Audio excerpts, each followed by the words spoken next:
This is the Big O Show. This is the Big O Show. This is Alain Poupart, ready to rock and roll, always with the Montreal Expos hat. How you doing, my man? You feeling good? I'm okay. A little tired this morning, but it happens. Well, you been working or something? Got high school kids I have to send off to school. Oh, yeah, that's a lot of work. One very early in the morning. You're still taking him to school, or her? Or is it him or her? Both. One of each. One. She's in high school. He's in middle school. So. Wow.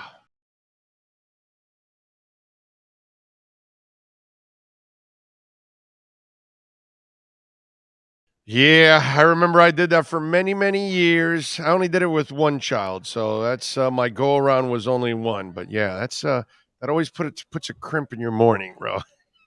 You got to do it. A little bit. Yeah, not complaining though, because I adore my kids. But exactly. That's what I was going to tell you. That to this day, I miss taking my daughter to school every day. So it's one of those that like every morning you're like cringing, like, oh my god, I got to get up and do this, and then when you stop doing it, you're like, damn, I miss doing it. You know what I'm saying? So Yep. yeah, it's one of those. You got to enjoy the moments while they last. All right.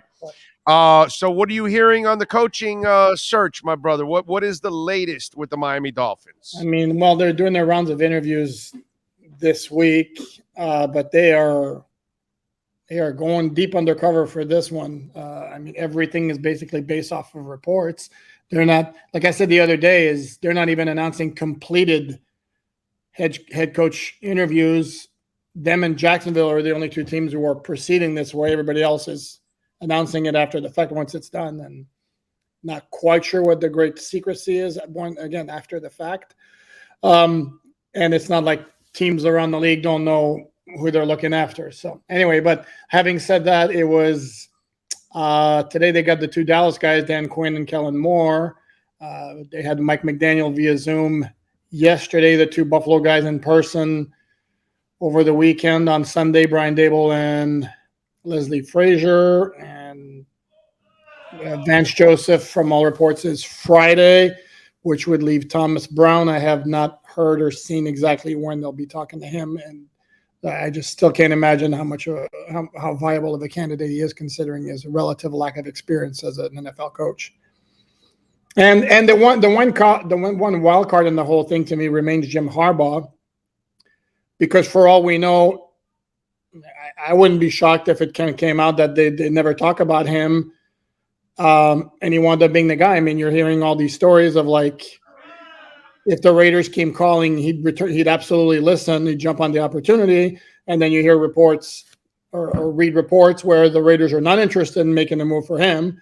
Well, Stephen Ross's public comment was, I'm not going to be the one to take him away from Michigan. Well, how about it's Jim Harbaugh who takes himself away from Michigan, which gives Stephen Ross an out to say, hey, I didn't do it. He's going to leave anyway.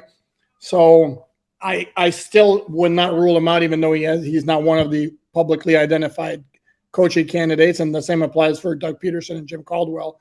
Wouldn't surprise me at all if it wasn't one of the 7 guys who have been identified.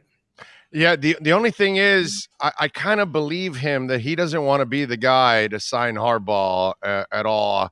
And so you don't believe any of the stories now that it's like it's Raiders if he wants the job, that kind of stuff, because that's what they're writing. Like, he'll take the job if it's the Raiders, and the Raiders really want him, and all that kind of stuff. So what? You don't believe any of those kind of stories, because that kind of makes a lot of sense. West Coast owner that loves names, and he'll give him all the power too. That's the other thing. So started his coaching career with the Raiders, but I was told by somebody who's close to that organization that they're not necessarily jonesing after him, and that meshes with some of the reports you see. Again, all you have is we got a bunch of conflicting reports on the Raiders are hot after him. No, they're not. I mean, so the truth be told is, at this point, the one that seems to be almost a foregone conclusion from everything I've heard and been told is Dan Quinn to Denver. That's the one, and Flores seems to be Giants, Chicago, or Houston. Although Giants could wind up with Joe Shane as the GM, Brian Daboll as the head coach. That's another one that's making the rounds. But the Harbaugh thing is all over the place, and part of the complication is right now he's still under contract with Michigan, and he's talking about, I'm sure there are conversations there about giving him a new deal and making up a little bit for the fact that they gave him a haircut last season. So that one's interesting to watch. Well, that's that's kind of funky, man. That I personally would not like the Harbaugh. Would you like that move? Because I think he's a guy for kids, not for men. That's just me, dude. Can't knock the success he had with the 49ers. I mean, that franchise was going nowhere until he took over, and he had him in the Super Bowl within, I don't know how long it was, and he had him winning very, very quickly. So to me, again, there's something to be said for that. But he was also losing it too on the back end of that, right? It was going the other way too, on the end of it, right? Yeah, as I recall, his thing, I think he started wearing on players, and he's not the first coach to which that's happened, and he won't be the last. But in college, you can tolerate it because you're only going to be around the guy for 3 to 4 years. Right. So there's turnover. So the message will stay fresh enough for the coach because there's so much turnover. But in the NFL, and to me, I still kind of credit more that's some of the most talented. That's one of the most talented teams I've seen in the NFL in the last 20 years, and probably the most talented team not to win a title in the last 20 years is those San Francisco teams. And to me, it was Schneider and McLaughlin who are two exceptional GMs and talent evaluators. Look what he's done in Seattle. McLaughlin, I know he built the Washington defense, but he's had some chemical issues. That's who I really credit for the success of that Niners team. I think almost any coach would have had success with how loaded those Niner teams were. That's why. Yeah, but couldn't we make that same argument for every coach who's been successful, that he was given a lot of talent, unless you're the one who's actually buying the groceries, like Jimmy Johnson in Dallas, who was the one who pretty much was the decision maker. Outside of that, because I know that a lot of the talk with Bill Belichick is as great as he was, how much does he win without Tom Brady? Well, who was it who drafted Tom Brady at that time? I don't believe it was Bill Belichick who drafted Tom Brady, and they lucked into Tom Brady, if we're going to be honest about it. Yeah, they lucked into him in 6th round. So yeah, I'll buy the argument that he had a great team to coach, but again, that's kind of like Andy Reid with the job he's doing in KC right now. He's doing a fabulous job. He also was able to land Patrick Mahomes, Tyreek Hill, and Travis Kelce on his roster. That kind of helps an offense. That makes an offense. But he's shopping for the groceries. He's building it. He's built everything, bro. He's built cultures in Philadelphia, and he built in Kansas City. And in Philadelphia, he did a ton of winning. He just couldn't get over the hump. But I mean, he went, what was it, 4 NFC Championship games? Correct. I mean, back to back. But I know he wasn't the final decision maker in Philadelphia, and no, exactly at the time what the operation was in KC when he got Patrick Mahomes. I'm not so sure. I'm sure he had a say. No, he had the final say. He's the final say now. He's the final. Now he is, but I don't know when he first got to KC. But again, yeah, for unless you're the guy who actually is the one who calls the shots and gets the players on the roster, again, you need the players to coach. So I'm not sure. My whole point on this is I'm not sure how much I would take away from Harbaugh's success in San Francisco, because he wasn't necessarily the one who brought in the players. He showed he's still a very good coach.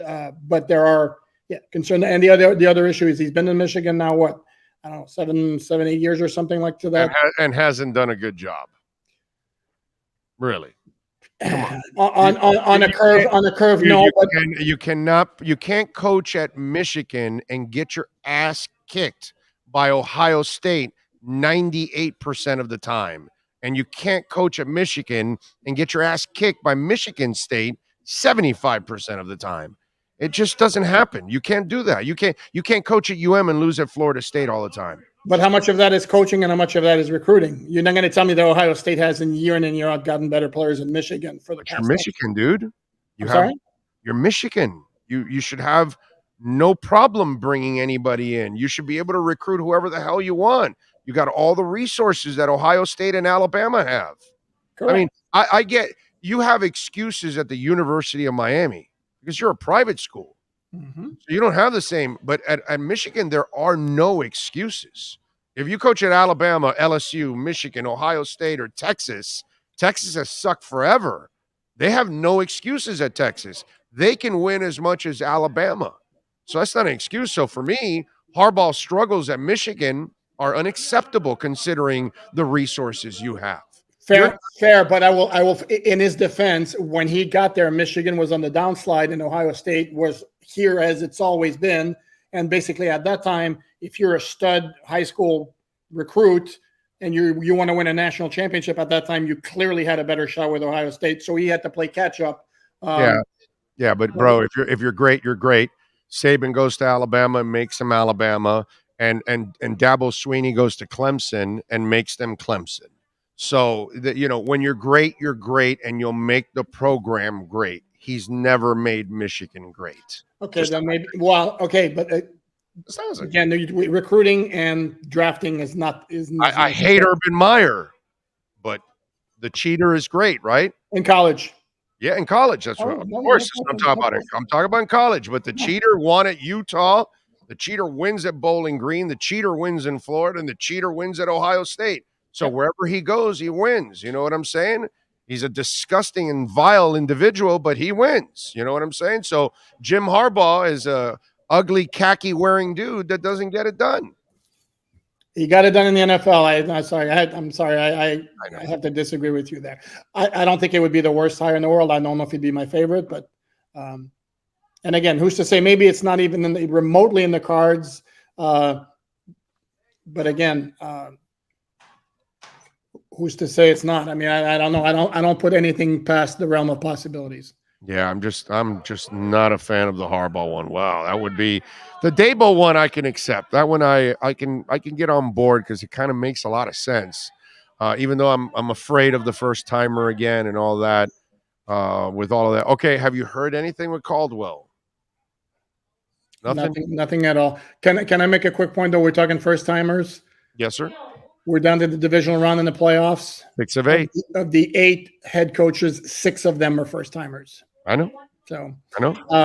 But this franchise can't hire the right one. So I'm just saying, I'd rather. No, they haven't had good luck with first timers. No question about it. They suck. They suck with first timers. I mean, it's like we get the worst of the first timers. We don't even get. Look at it this way. Look at it. Nobody ever leaves here, and like, okay, it was our first stop. I'm Nick Saban. I'm sorry, I'm Belichick. I screwed up in Cleveland. I became the guy in New England. Like, that's never happened here. Like, the guy that screws up here is just a screw up. He never ends up going anywhere. And that's I will tell you, that's the weird part about all of that. If Brian Flores gets himself a good offensive coordinator, he could be one who ends that trend. Here's a fun fact for you, though. I've heard that story before. No, I know you're highly skeptical of it. Here's a fun fact for you. Dolphins have had 3 coaches end their Dolphin tenures with winning records. All 3 of them were coaches with prior NFL head coaching experience, and that was Shula, Jimmy Johnson, and Dave Wanstead. Yeah. So certainly an argument there for a retread, but again, as I said, 6 of the 8 coaches right now. So maybe that's, and also 6 of the 8 have an offensive background. So maybe the formula is to get a first-time offensive coach. Yeah.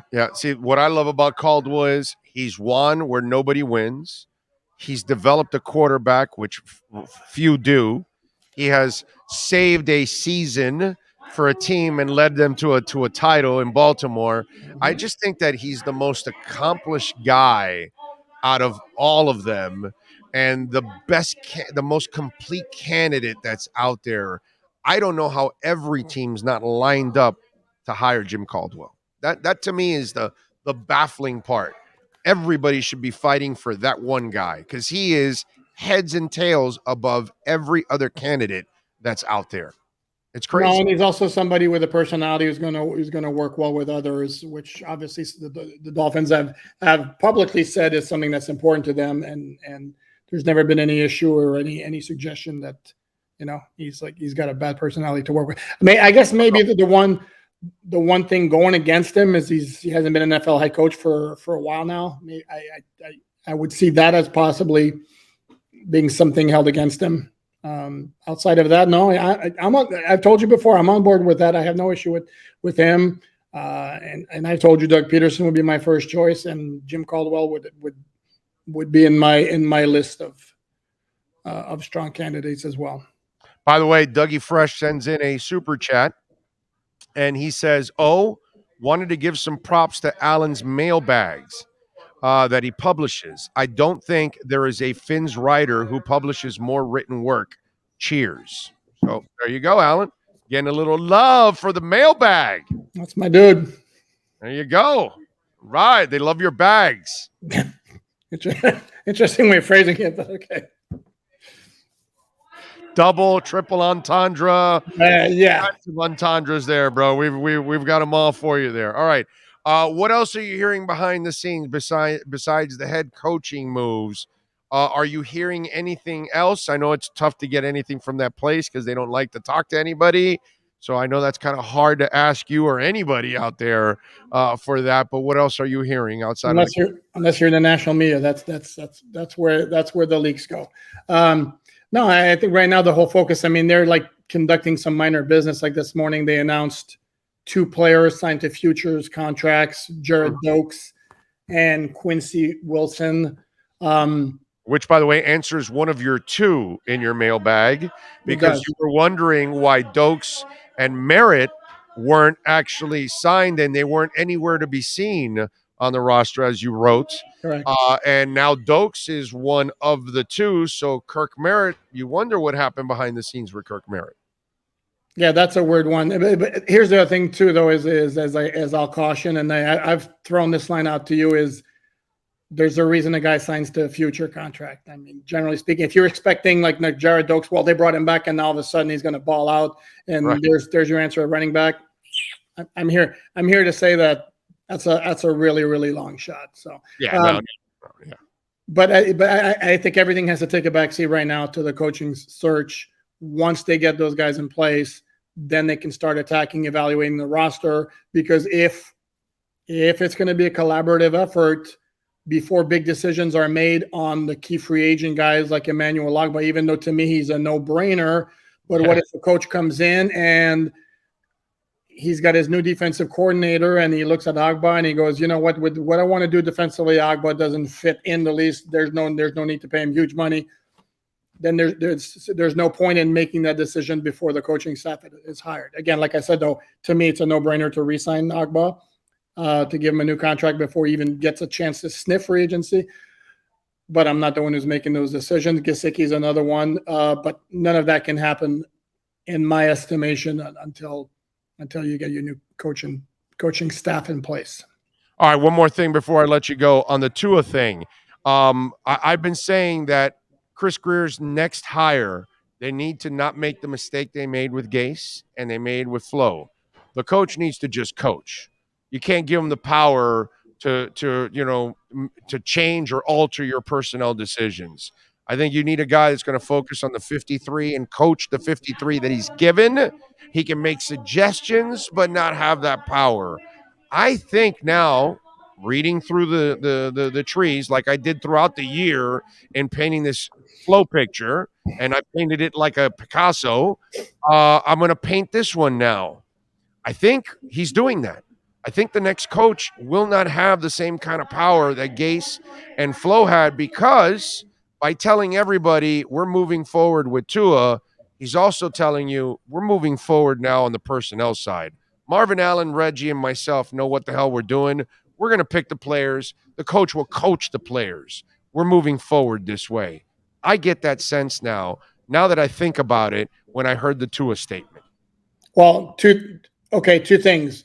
When you heard the Tua leak statement, because publicly Stephen Ross says, right, you leave it to the coach. Okay. do we truly believe that it's 100% set in stone that then the next coach you will work with Tua and you will like it? Yes. Okay, I'm not totally on board with that. Again, I would never close the door on any possibility with that. Number two, well, no, it's not that. It's you're moving forward with Tua. Now, if he proves he's not the guy along the way after we've given him the line in the running game and the coach, then we move on from him. But first, we're moving on with Tua, and we're going to find out whether he can play or not. That's how I interpret all of this. That's how because that's what football people do, and I think that's what they're doing. Okay, and to me, I say I'm not 100% sold, and it wouldn't surprise me if they did a turnaround again, because they give themselves leeway, and what they've said is a leak statement. It's not they could have made the position very clear when Stephen Ross addressed the media the day after. Also, secondly, if you tell a coach Tua's your quarterback in 2022, that's who you're going to work with. Is it possibly limiting your pool of candidates with some guys who come in and decide, guys who have options and who decide there are better quarterback options to tie themselves to other than Tua? That's number one. Number two, though, the flip side is coaches having an ego, especially young, unproven coaches, certainly will come in with a plan and say, okay, this is how I'm going to fix Tua. I'm your guy because I'll get the most out of him. But yeah, I would believe that the likelihood is that Tua indeed will be the starter in 2022, but I'm not ready to say that it's etched in stone and it's an automatic that's going to be the case. Follow him on Twitter at Poupart NFL. What are you working on Sports Illustrated so they can check you out, Mr. Poupart? Oh, everything and anything. I did I'm down to my no, it's not the last one, but it's going to be another top 10 list today, the 10 most forgettable plays of the 2021 season. I'm going to do the making the case for Kellen Moore. I did making the case for Dan Quinn yesterday. I remember. No, I'm not a huge fan either. I know you're not saying go for Kellen Moore. No, correct. But it does remind me in the Senior Bowl when Kellen Moore sat in front of me to do an interview and he left, and I think it was Brian Spector that was my producer then, or maybe it was Brandon then.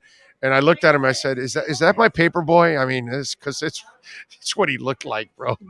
It's like, that's a quarterback. It's like, hey, looks like my paper boy. All right, go ahead. I'm sorry. No, and again, it's just the way I tag it, because I could have easily tagged it the pros and cons of Dan Quinn, the pros and cons of Kellen Moore. I decided to tag it, making the case for I'm not advocating for Kellen Moore. In fact, right. 7 identified candidates, he might be number 6 for me, just ahead of Thomas Brown. And nothing against Thomas Brown, but the dude's been a coordinator for 1 year. Yeah, he's a baby. Yeah, so, exactly. So that doesn't work for me. Doing a notebook right now, dissecting the Jarek Doak signing, among with other stuff.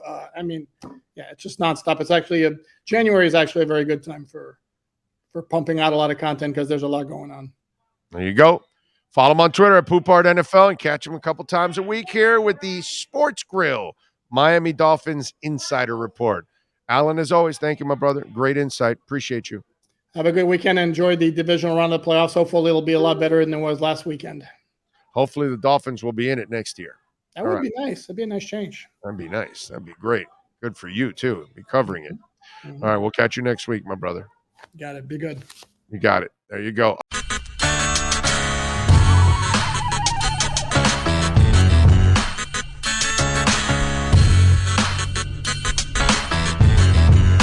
This is the Big